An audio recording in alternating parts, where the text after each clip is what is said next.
Hey everyone, in this video I'll show you how to make the scroll bar always visible on your Mac. If you find it frustrating that the scroll bar disappears when you're not actively scrolling, this quick setting will fix that for good.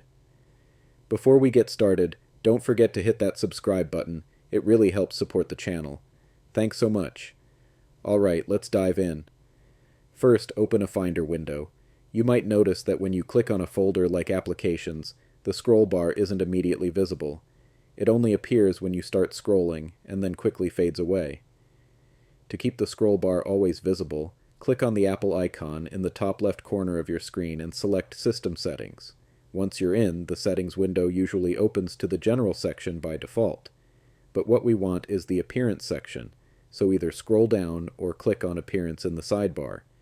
Inside the Appearance settings, scroll down just a bit until you find the option labeled Show Scroll Bars. You'll see a few choices there, but go ahead and select Always. The moment you make that change, you'll notice the scroll bars show up immediately and stay visible. No more fading away when you stop scrolling. And that's it. Super quick, super easy, and it makes browsing your Mac just a bit more convenient. If this video helped you out, make sure to give it a like, leave a comment if you have any questions, and don't forget to subscribe for more simple Mac tutorials. See you in the next one.